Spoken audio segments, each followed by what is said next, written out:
दुर्गम काज जगत की जीते, दुर्गम काज जगत के जीते। भैया सुगम अनुग्रह तुम्हें देते,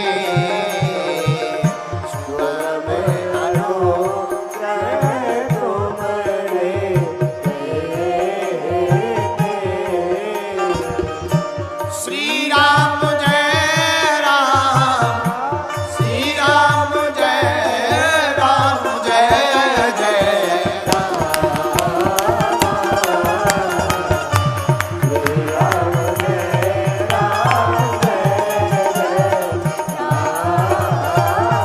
बोलो श्री राम जय राम, जय जय राम। बोलो हनुमान जी महाराज की। हमने सोचा इस चौपाई पर कथा गाई जाए।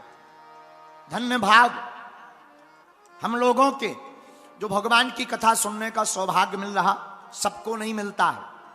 भगवान जिनको चुनते हैं वही कथा में आते हैं। जनता जिनको चुनती है वो संसद में जाते हैं। भगवान जिनको चुनते हैं वो कथा में आते हैं।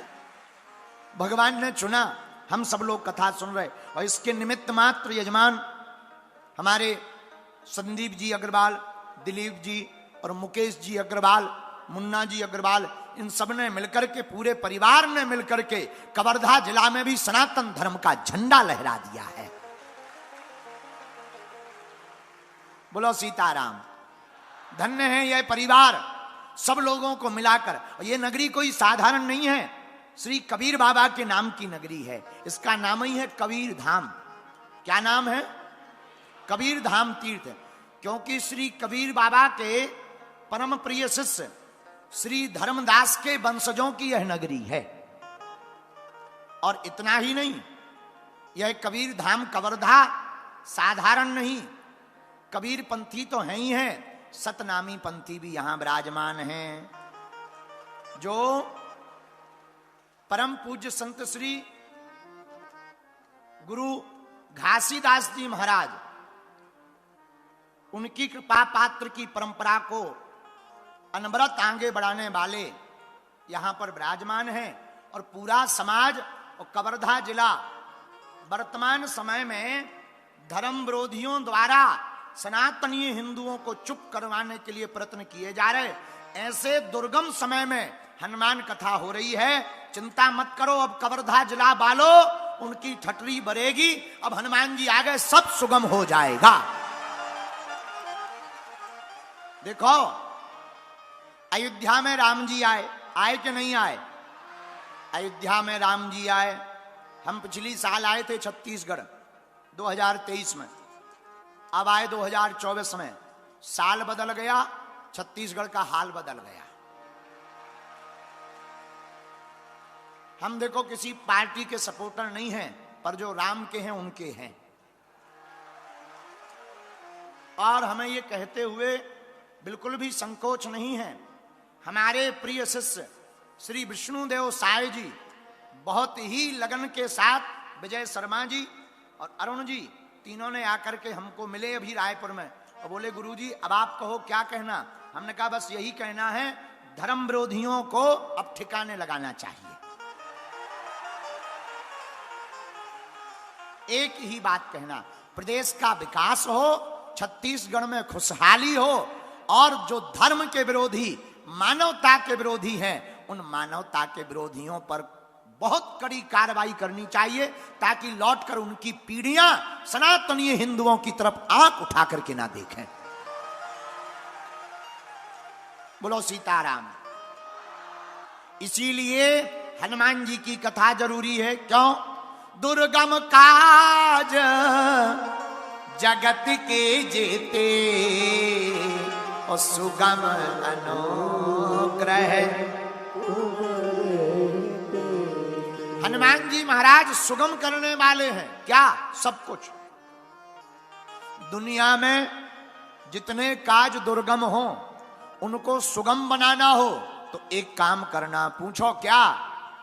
हनुमान जी की शरण में आ जाना, दुर्गम से दुर्गम काज भी सुगम हो जाएगा, असंभव भी संभव हो जाएगा हनुमान जी की शरण में आने के बाद। हनुमान जी का काम ही यही है।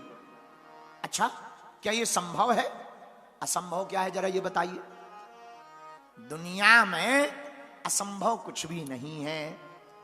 जब लंका कोई जा नहीं रहा था, सब बानर भालू समुद्र को देख करके डर रहे थे कि हम लंका कैसे जाएंगे, तब हमारे वीर बजरंगबली ने खड़े होकर के कहा कि तुम लंका जाने की बात करते हो, जामवंत कहो तो हम लंका को ही उठा करके ले आए। तब जामवंत जी महाराज मुस्कुरा कर बोले, अब समझ गए। वहीं पर यह चौपाई सिद्ध हो गई। दुर्गम काज जगत के जेते, दुर्गम काज जगत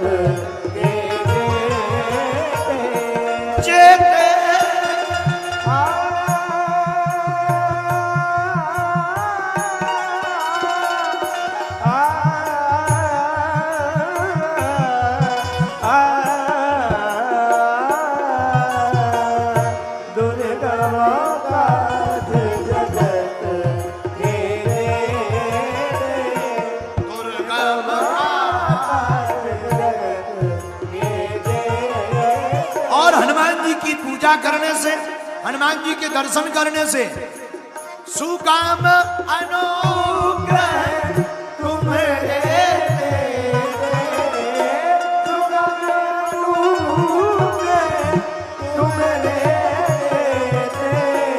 श्री राम जय राम जय जय राम, श्री राम जय राम जय राम, श्री राम जय राम जय जय राम। मेरे पागलों, एक बात याद रखना, जो डर गया वो मर गया। डरना नहीं है, असंभव कुछ भी नहीं। पुरुषार्थ हो और प्रभु की कृपा हो तो असंभव भी संभव हो जाता है। कितना भी बड़ा लक्ष्य क्यों ना हो, श्री राम जी डरे नहीं। परिणाम, रावण हार गया और चारों दिशाओं में राम जी की जय जयकार हो गई। राम जी तो ठीक है, विभीषण अपने भाई से नहीं डरा, पूरी दुनिया डरती थी, विभीषण नहीं डरा। यहां तक कि रावण ने मारना प्रारंभ कर दिया। अस कही चला विभीषण जब ही, आयुहीन भये सब तभी, विभीषण को लात मार दी। पर विभीषण ने बात नहीं त्यागी। जो सत्य कहने की क्षमता रखता है वही राजा बनता है। धन्य है विभीषण जी, उन्होंने सत्य कहने से कतराए नहीं। क्या सत्य बोला? राम ही सत्य है, बाकी सब मिथ्या है। मेरे पागलों, सनातन धर्म ही केवल धर्म है। हम किसी भी मजहब के विरोधी नहीं हैं, हम किसी धर्म के विरोधी नहीं हैं, लेकिन कोई हमारे सनातनीय हिंदुओं के ऊपर आंख उठाएगा तो हम बिल्कुल भी चुप नहीं बैठेंगे। हम राम के वंशज हैं, हनुमान के पूजक हैं। हम किसी रावण या बाबर के पूजक नहीं, हम तो रघुवर के पूजक हैं। इसीलिए मेरे पागलों, असंभव इस क्षेत्र में कुछ भी नहीं है। आप लोग एक बात गांठ बांध लीजिए, असंभव सिर्फ एक शब्द है, असंभव मात्र एक वर्ड है। असंभव इस दुनिया में कुछ भी नहीं। कुछ कर गुजरने का हुनर अगर तेरे पास है तो समझ पूरी दुनिया तेरे पास है। विभीषण ने असंभव नहीं समझा, राम को पा लिया। विभीषण रहते कहां? जिमी दसननी महु जीभ विचारी, जिमी दसननी महु जीव विचारी। जब हनुमान जी की मुलाकात विभीषण से होती है तो क्या कहते? हे हनुमान, हम ऐसे रह रहे जैसे दांतों के बीच में जीभ रहती है। हनुमान जी बोले चिंता मत करो विभीषण जी, दांत बाद में आते हैं, जीभ पहले, दांत बाद में आते हैं, जीभ पहले आती है, और दांत जल्दी चले जाते हैं, जीभ बनी रहती है। विभीषण जी बोले मतलब? हनुमान जी बोले ये राक्षस और रावण है दांत, तुम हो जीभ, तुम्हारा बाल बांका नहीं होना है। दांत आए हैं चले जाएंगे, लेकिन लंका के राजा तुम ही बने रहोगे। और सत्य भी हुआ। तुम्हारा मंत्र विभीषण माना, तुम्हारा मंत्र विभीषण माना, तुम्हारा मंत्र विभीषण माना, तुम्हारा मंत्र विभीषण माना। हनुमान जी के मंत्र को विभीषण ने माना। मेरे पागलों, परिणाम हुआ क्या?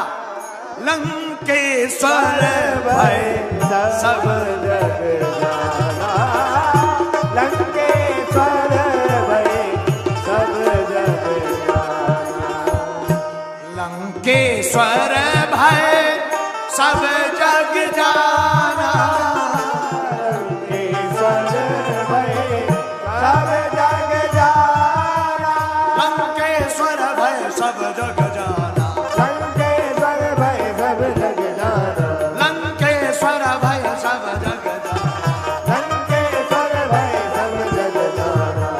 श्री राम जय राम जय श्री राम जय राम जय जय राम, श्री राम जय राम जय जय राम।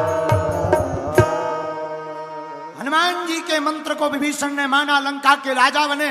मेरे पागलों, अगर विभीषण मान लेते कि रावण को हरा पाना या रावण से जीत पाना असंभव है, तो विभीषण कभी राजा नहीं बन पाते। विभीषण ने हार नहीं मानी, सत्य बोलते रहे, विभीषण डरे नहीं।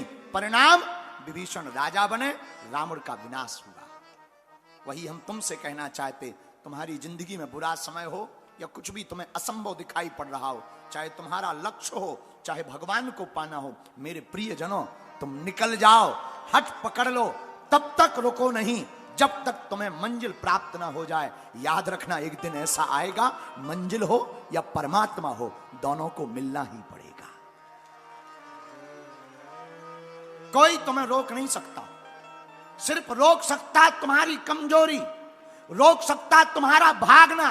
और मेरे पागलों, भारत के लोगों, अब तुम भागो मत, भागने का समय नहीं है। भारत के युवाओं, तुम्हारे जागने का समय है। जागो। हनुमान कथा का मतलब जागना है। मेरे प्रिय जनों, हनुमान जी को जब भूख लगती है ना, तो वो राम कथा होती है, लेकिन जब राम जी को भूख लगती है तब हनुमान कथा होती है। हनुमान कथा कोई साधारण नहीं है। मेरे प्रिय जनों, राम कथा के श्रोता अगर हनुमान जी हैं, तो हनुमान कथा के श्रोता स्वयं श्री सीताराम जी हैं।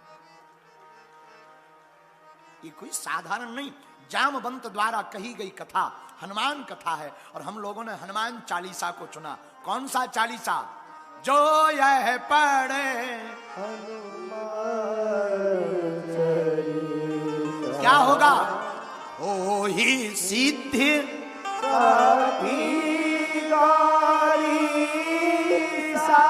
हो ही सिद्ध साखी गौरी।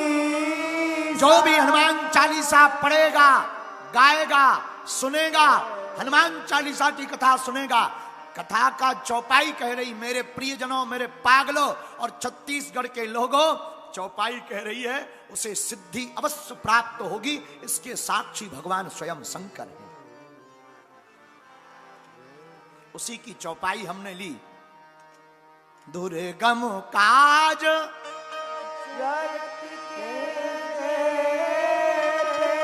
सुगम अनुग्रह तुमने हनुमान जी के नाम से सब कुछ सुगम है।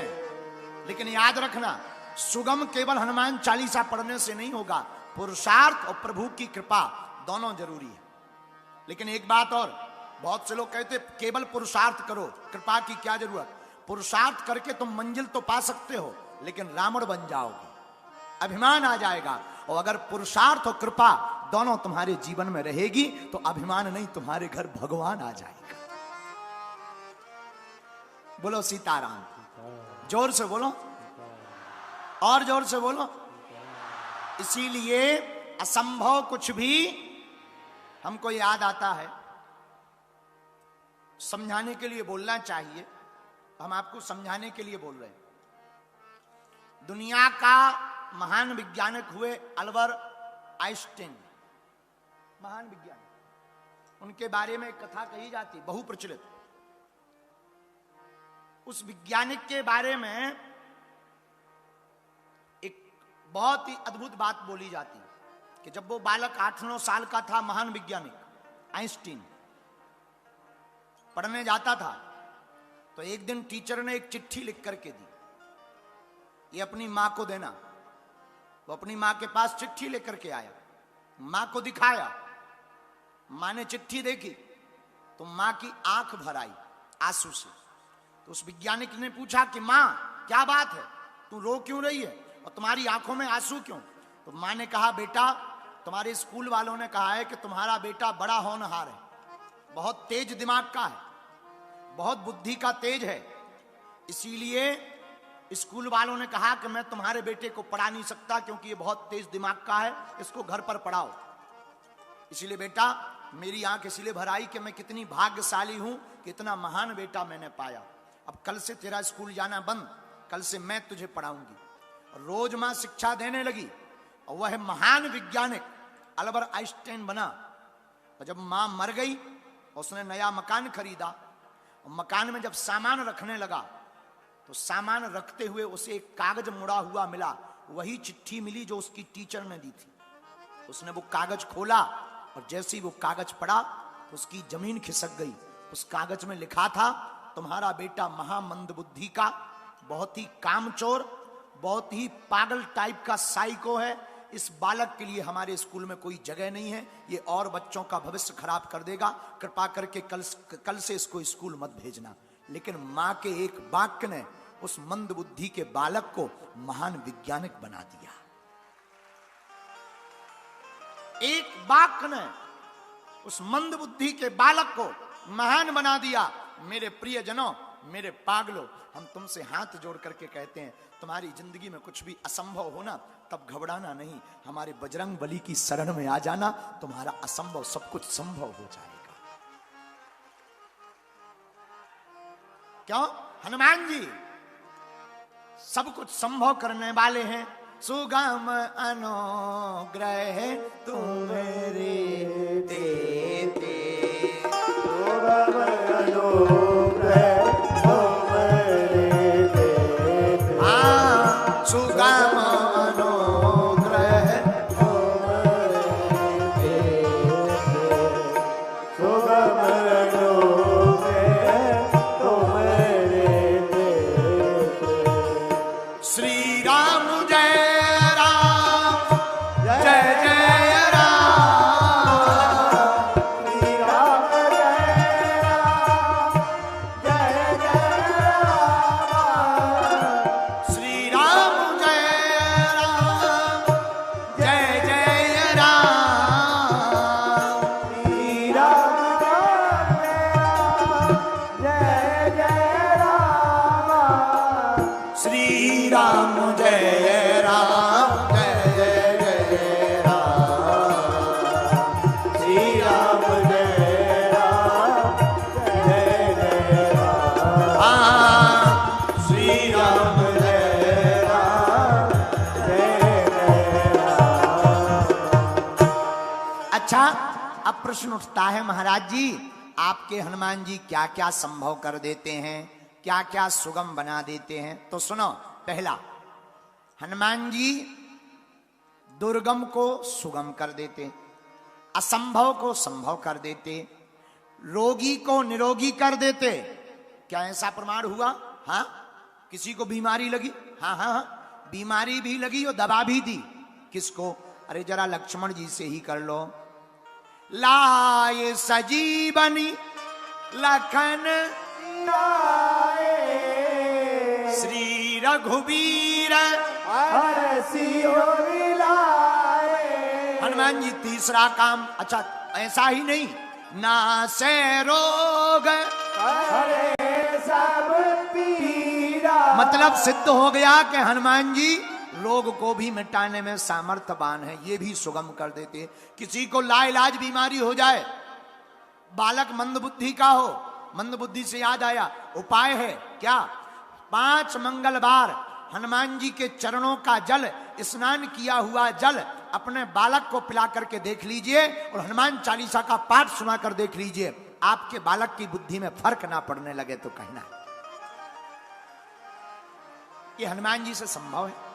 अरे इतना ही नहीं, कलयुग में भी हनुमान जी की कृपा से न जाने किस किस ने क्या क्या नहीं पाया। अभी हम पिछले दिनों यहां के पहले हम कथा गा रहे थे उत्तर प्रदेश बड़हलगंज में, वहां हमको एक बालक मिला, वह नौकरी में थे, सिक्योरिटी गार्ड में लगे हुए थे, सिक्योरिटी पुलिस में थे, बहुत अच्छे पद पर थे। वह बालक राजपूत हमको मिला तो रात को हमारे पास मिलने आया, बोले गुरुजी हम 2 मिनट बैठना चाहते। हम कहा बोलो। बोले गुरुजी हम जो है बहुत मेहनती हैं, बहुत मेहनत की तब जाकर के ये वर्दी हमें प्राप्त हुई। हमने कहा बहुत अच्छी बात, होना चाहिए। लेकिन मुस्कुराते हुए वो बालक बोला गुरुजी केवल मेहनत भर काम नहीं आई, आपके हनुमान जी भी काम आए। हमने कहा कैसे? तब उन्होंने अपनी सत्य घटना बतलाई। बोले गुरुजी जब हम सफल नहीं हो पा रहे थे, मन निराश हो गया था, बार बार बैक लग जाता था, हर बार 2-5 नंबर से चूक जाते थे, हमारा मनोबल डाउन होने लगा, हम स्ट्रेस में जाने लगे। तब हमको एक महात्मा जी मिले, उन्होंने कहा एक काम किया करो, हर शनिवार लाल ध्वज हनुमान जी को चढ़ाया करो और चिंता मत करो, तुम विश्वास रखो, तुम सफलता पाओगे। और महाराज जी हमने मात्र 18 बार लाल ध्वज छोटी छोटी झंडी चढ़ाई, परिणाम ये निकला कि हमको यह वर्दी प्राप्त हो गई। पर इसका मतलब ये नहीं है कि तुम केवल ध्वज भर चढ़ाओ, पढ़ाई करो ही ना, और फिर तुम हमारे पास आ जाओ गुरुजी हमें वर्दी मिली नहीं है, उल्टे वर्दी वालों से कुट पिट गए। हाँ, तो वर्दी नहीं मिलने वाली, केवल ध्वज चढ़ाने से वर्दी नहीं मिलने वाली, स्कूल में पढ़ना पड़ेगा, गढ़ना पड़ेगा, पढ़ोगे बढ़ोगे और हनुमान जी के दर्शन करोगे तो सफल भी हो जाओगे। यह काम हनुमान जी सफल कर सकते हैं। इसलिए हमने कहा दुर्गम काज जगत के सुगम अनुग्रह। अच्छा आप चौथी बात सुनिए, हनुमान जी और क्या सुगम करते हैं। आहा, राम जी की धर्मपत्नी श्री हमारी माता जानकी जी का हरण हो गया, अब कौन पता लाएगा। जामवंत जी बोले हम तो बूढ़े हो गए। अंगद जी बोले हम जा तो सकते हैं, लौटने में इंजन फेल हो सकता है। अंगद कहो जाओ मैं पारा, जिये संशय कछु फिरती बारा। हम नहीं कह रहे, किष्किंधा कांड में वर्णन आया है। अंगद कहो जाओ मैं पारा, जिये संशय कछु फिरती बारा। वापस आने में हमको दिक्कत है। लोगों ने हनुमान जी की तरफ देखा, बानरों ने, सब लोग कह रहे तुम आंखें बंद करे बैठे, ध्यान मत करो, हनुमान उठो, क्या बात है, लंका जाओ। जामवंत जी बोले लंका जाओ। हनुमान जी बोले हम क्यों लंका जाएं, बड़े बूढ़े बैठे, तुम लोग जाओ, बड़ों का काम है, हम तो छोटे बच्चे हैं, हम क्या करेंगे। तो जामवंत जी बोले अब बूढ़े फैल हो गए, अब तुम लंका जाओ। हनुमान जी नहीं गए, जामवंत जी ने नाम लिया। तुम साधारण थोड़ी हो, पवन तनय बल पवन समाना, बुद्ध विवेक विज्ञान निधाना। आप पवन पुत्र हो और आपका बल भी पवन के समान है, जाओ। हनुमान जी नहीं उठे। अच्छा, बाप के नाम से नहीं उठे, आपके नाम से नहीं उठे, बाप के नाम से नहीं उठे, तो क्या किया जाए। अब एक काम और करो, क्या, इनका खुद का बल बताओ। कवन सुकाज कठिन जग माही, जो नहीं होए तात तुम पाही। हनुमान जी नहीं उठे। लेकिन जब जामवंत जी ने कहा राम काज लगी तब अवतारा, तब सुनते ही भयं पर्वताकारा। राम काज के लिए तुम हो, और हनुमान जी महाराज राम काज करवे को आतुर।